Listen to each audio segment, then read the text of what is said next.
el año 1521, Hernán Cortés conquistó el imperio que hasta hace poco se llamaba de los aztecas. Hoy los estudiosos prefieren decir de los mexicas, que es como se llamaban a sí mismos.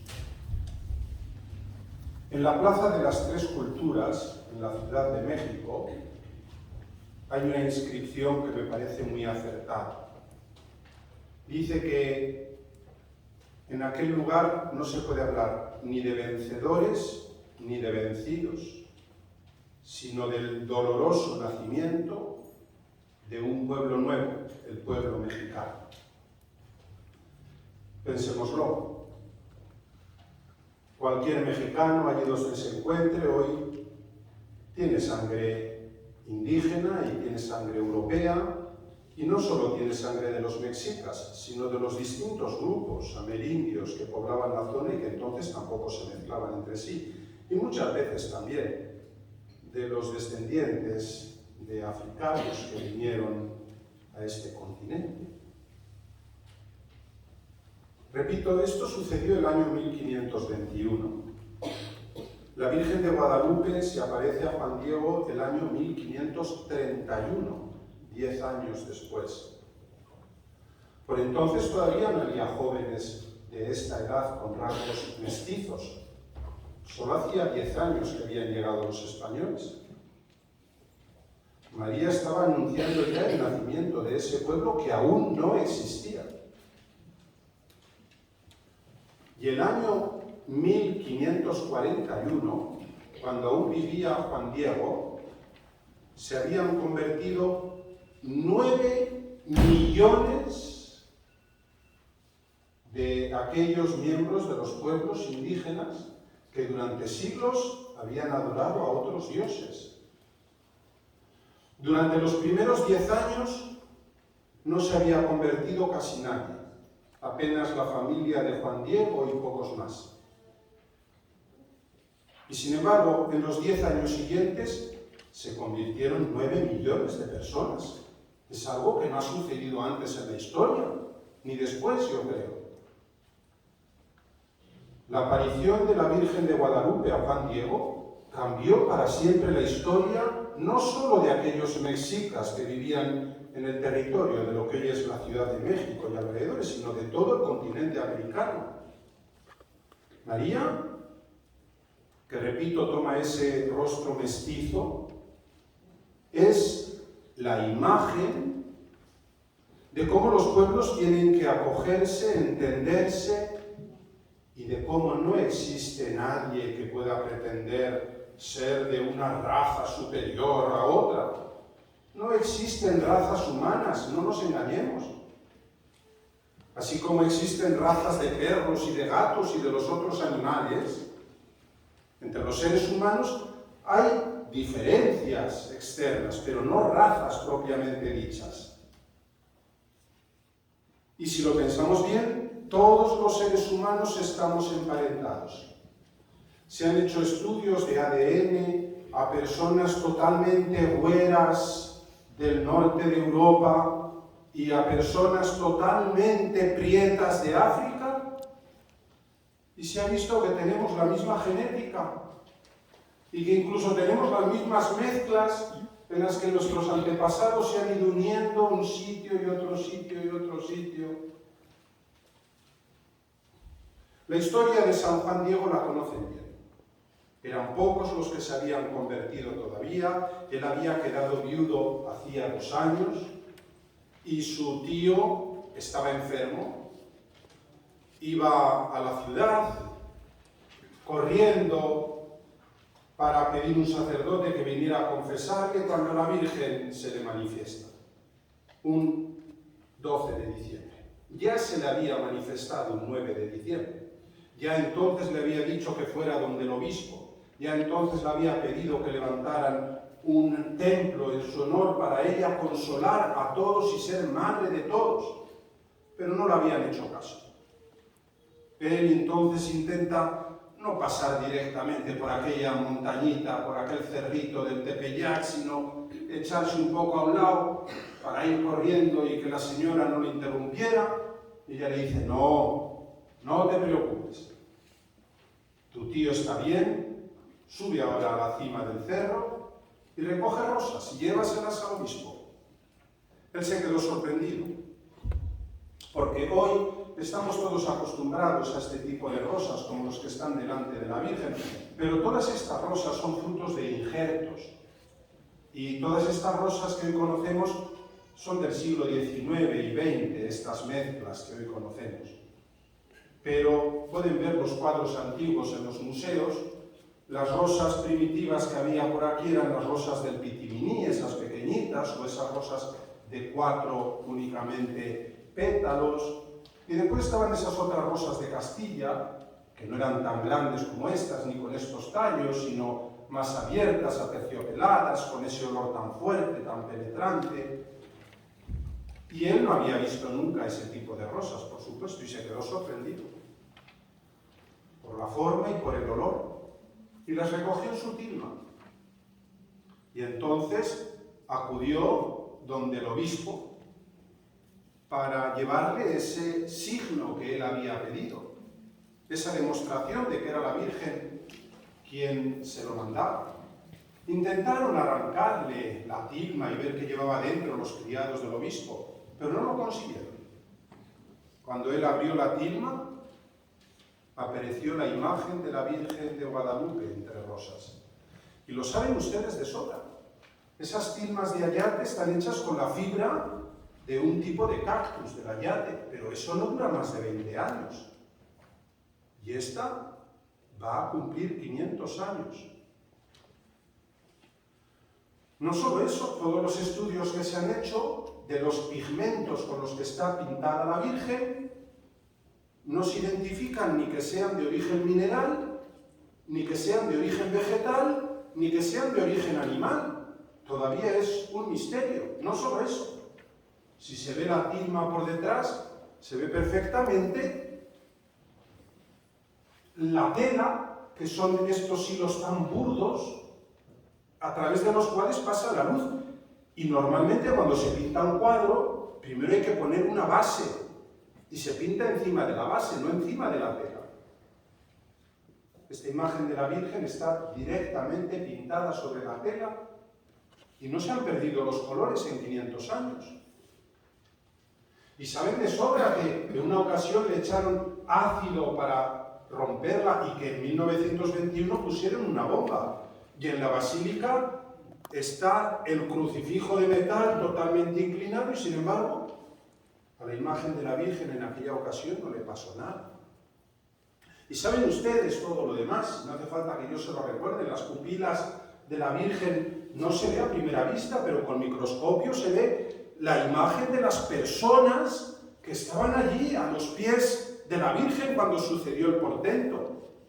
Pero no solo eso, es no solo el rostro de la Virgen el que manifiesta la unión de las culturas Europa, América, África, sino que todo el vestido, toda la decoración es una catequesis.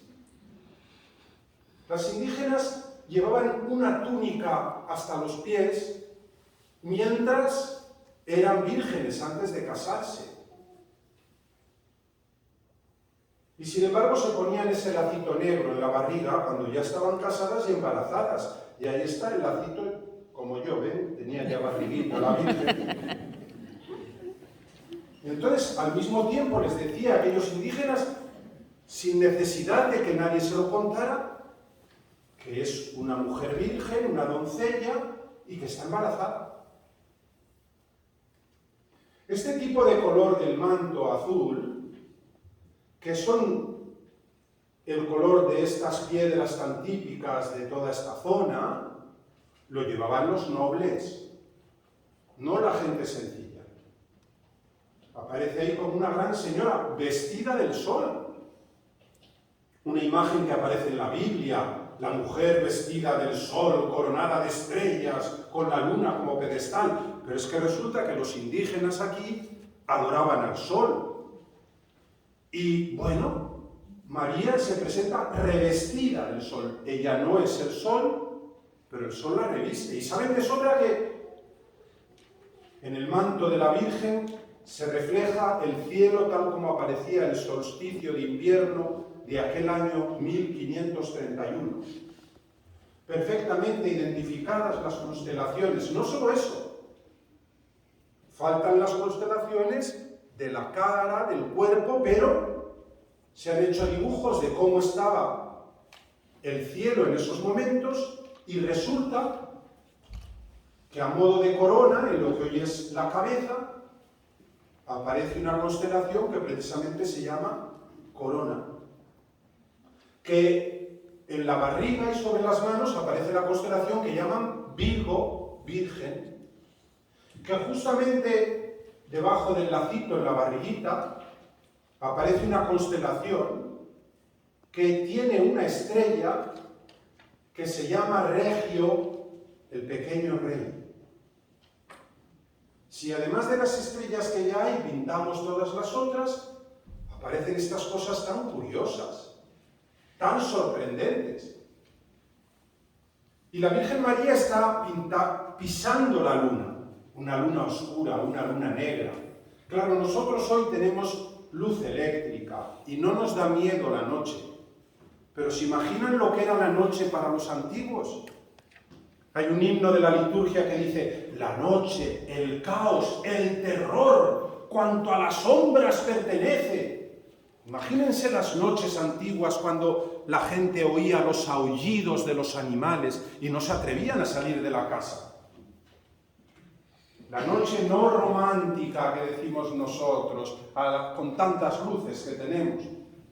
La noche cuando no había iluminación y la gente tenía miedo del exterior y tenían que permanecer cerrados. Ahí está pisando sobre la noche. Surgiendo la luz, el sol que vence sobre la oscuridad. Que son imágenes muy bíblicas porque a Jesucristo lo presenta la Biblia como el sol que nace de lo alto. Y a María como la aurora que anuncia el sol. Homero, en la Odisea, el primer libro de literatura escrito en Occidente, en toda la cultura occidental, llama a la aurora la de los dedos de rosa. Y es que por la mañana, antes que salga el sol, aparecen como unas rayitas rosas al fondo muchos días, y es como si una mamá estuviera intentando despertar a su hijito. Su hijito es el sol, que está dormido, y la otra le dice: venga, despiértate ya. María es esta aurora, la de los dedos de rosa, que anticipa la llegada del sol. Por eso ella no es el sol, pero está ya revestida por el sol. Está ya coronada de estrellas. Está ya pisando sobre la luna, sobre la noche, sobre la oscuridad, sobre todo lo que nos da miedo. Saben también que esas florecillas que lleva la Virgen en su túnica eran consideradas sagradas por los mexicas. Por lo que hay una catequesis, una manifestación, utilizando el lenguaje que ellos podían entender. Y utilizando un lenguaje que a veces a nosotros nos cuesta interpretar, pero que cuando nos esforzamos decimos: bendito sea Dios, que nos regala estas maravillas. Bendito sea Dios que nos permite conocer esta manifestación de su gracia. Juan Diego, después de la aparición de la Virgen, en 1531, se construyó aquella capillita en el Tepeyac y pidió ir a vivir allí. Y le hicieron una pequeña casita. Y consagró su existencia hasta el momento de su muerte a servir a la Virgen María, a limpiar el templo, a acoger a los peregrinos, a hablarles de la Virgen, a orar, hasta el final de sus días. Saben que posteriormente se hizo una basílica más amplia, lo que llaman la Basílica Vieja, pero que por movimientos de tierra se ve en el piso, que está todo torcido y además había quedado pequeña. Finalmente se hizo la gran basílica en 1976, en la que caben 50.000 personas.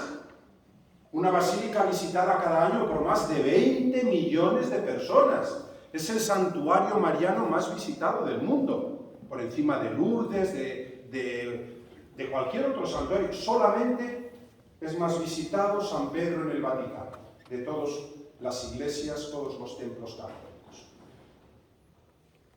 Saben además que cada día en la Basílica de Guadalupe se celebran al menos 30 misas en la Basílica y en los otros templos. Y que hay confesores todos los días desde las 6 de la mañana hasta las 6 de la tarde.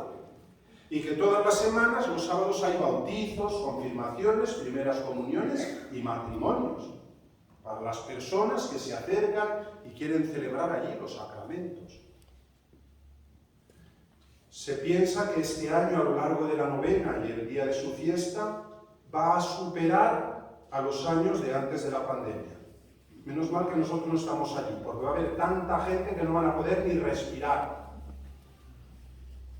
Pero ciertamente, la aparición de la Virgen de Guadalupe a Juan Diego cambió la historia de este continente. Miren una cosa, si van a la Ciudad de México, recordarán que está la Catedral Metropolitana, tan impresionante, tan hermosa, y allá a la derecha de la catedral está la Gran Pirámide. Y cuando uno sube, descubre que arriba hay una zona que llamaban el ombligo del mundo, de donde surgían 4 calles. Ellos pensaban que ese era el centro del mundo. Y ellos pensaban que ellos eran el centro del universo. Lo mismo que los mexicas pensaban todos los pueblos. Cada uno piensa nosotros somos los mejores o los únicos. De hecho, si alguien ha visitado alguna vez Delfos, en Grecia, donde estaba el antiguo oráculo de Delfos, del que hablan tanto los poetas, los filósofos, tienen una piedra que llaman el ónfalos, en griego, el ombligo. El ombligo del mundo. Estaban convencidos los griegos de que allí estaba el ombligo del mundo. Y si visitan Jerusalén, encima del templo antiguo había una piedra que llamaban el ombligo del mundo. Hoy está dentro de la Basílica del Santo Sepulcro, en el Católicos, en la nave que utilizan los ortodoxos. Ahí está la piedra, el ombligo del mundo. Los judíos pensaban que ellos eran el ombligo del mundo. Los griegos pensaban que ellos eran el ombligo del mundo. Los mexicas pensaban que ellos eran el ombligo del mundo. Y la Virgen María, con su rostro mestizo, nos está diciendo que no hay nadie que sea más importante de otro, que todos somos hermanos y que nos guste o no nos guste, todos dependemos unos de otros. Estamos interrelacionados. Pongan atención, que un corazón solo no es un corazón. Necesitamos los unos de los otros. Hablamos de globalización, pero hermanos, si hoy esta cazadora que lleva este muchacho se hizo a lo mejor con un material de la India que se cosió en China, que después le pusieron en Tailandia la no sé qué, y después lo ha comprado aquí en Texas, dependemos unos de otros.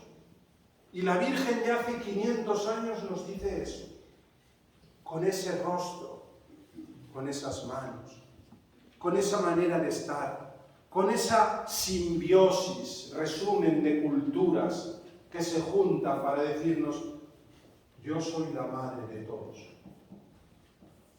No de unos solos, de todos. Yo soy la madre de todos y quiero escuchar las plegarias de todos.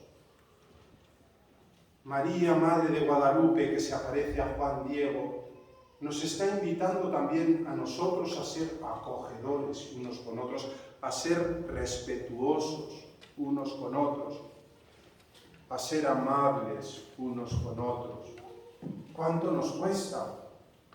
Muchas veces vemos en el otro un competidor, en lugar de ver en el otro un hermano. Muchas veces estamos celosos y envidiosos.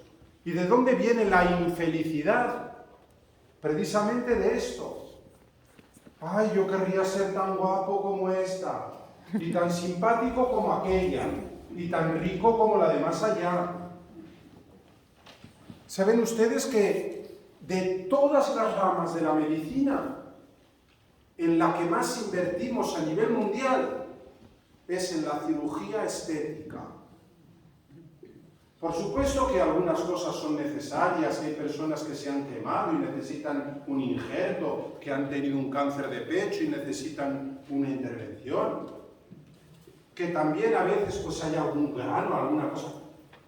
Pero esto nos está indicando que nadie está contento consigo mismo. Ay, si yo tuviera unas patas de gallo menos. Ay, si yo tuviera un poquito más de pelo por aquí. Ay, si yo tuviera menos barriga. Estamos siempre con estas cosas. Y pensamos, es que entonces me querrían más. No es verdad, si no te quieren como eres, no te querrán tampoco por mucho que te operes.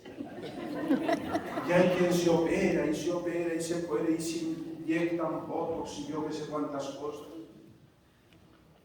María de Guadalupe, que aparece con el rostro mestizo, que aparece siendo una mujer del pueblo, nos está diciendo, ahí está la verdadera hermosura. No tienes que disfrazarte de nada, no tienes que parecerte a nadie, tienes que ser tú mismo, con tu identidad. Y ahí está la verdadera hermosura. Yo esto lo entendió el indio Juan Diego, dejó su tierra, dejó su casa y se fue a vivir a la ermita de la Virgen, dedicado a barrer. Cuando se fundó el primer convento de carmelitas descalzos, hace también casi 500 años, Santa Teresa de Jesús fue a visitar a los primeros frailes que había fundado ella. Y estaba allí el que era el prior, se llamaba el padre Antonio de Jesús Heredia. Estaba barriendo y Santa Teresa en broma le dijo, mi padre Fray Antonio, ¿dónde quedó la honra? Y dijo el otro, maldigo el día en que la tuve. La verdadera honra está en el servicio, está en la sencillez, está en la amabilidad. Cuanto más nos parecemos a Cristo, que es el que vino a servir a todos, el que fue cariñoso con todos, acogedor con todos, más felices seremos. Santa Teresa de Jesús, Madre del Carmelo, decía, un santo triste es un triste santo. Y Dios nos libre de los santos encapotados, esos que van ahí con la capota que parece. También decía que tristeza y melancolía no las quiero en casa mía. Ella nos da ejemplo, y todos los santos verdaderos nos dan ejemplo de autoaceptación, de vivir con paz, acogiendo lo que cada uno es, haciendo lo posible por mejorar, sí, pero sin vivir angustiados por envidias, por celos, por mirar a este, mirar al de más allá. Miremos a María de Guadalupe, la belleza de esta muchachita que asume nuestros rasgos, que no aparece como una figura lejana, sino como una mujer del pueblo, como lo que verdaderamente fue María de Nazaret, una mujer del pueblo, que tuvo que esforzarse para trabajar fuerte y sacar adelante a su hijo, que en la vida cotidiana hizo presente la salvación de Dios. Dios se puede manifestar en lo extraordinario, claro que sí, pero también en lo ordinario, en nuestra vida de familia, en el trabajo, en las relaciones humanas. Desde el año 1531, María es la estrella de la evangelización en América. Repito, en 1521 había sido conquistado el imperio de los mexicas y no se había convertido casi nadie en 10 años. En 10 años siguientes, 9 millones de personas. Ella es la estrella de la evangelización. Y a ella tenemos que pedir que nos ayude a nosotros también, como a Juan Diego, a ser testigos del amor de Dios, a ser testigos de la ternura de la Virgen María, a ser testigos de la salvación que se hace presente en nuestra historia. Que como San Juan Diego podamos vivir con gozo y con paz, sabiendo que Dios es nuestro Padre, que María nos lleva de la mano y nos ofrece a Jesús el fruto bendito de su vientre, que nos regala el gozo de poder celebrar los sacramentos. Sabemos de sobra que San Juan Diego era un enamorado de la Eucaristía. En aquella época se comulgaba muy poco y él recibió un permiso del obispo para comulgar 3 veces cada semana. Era una cosa extraordinaria en aquel tiempo. Pero él era un enamorado de Jesús Eucaristía. Quería tener a Jesús en su pecho como María tuvo a Jesús en su vientre. Y él nos da ejemplo de amor, de servicio, de sencillez, de humildad, en definitiva, de vida cristiana. Que San Juan Diego interceda por todos nosotros.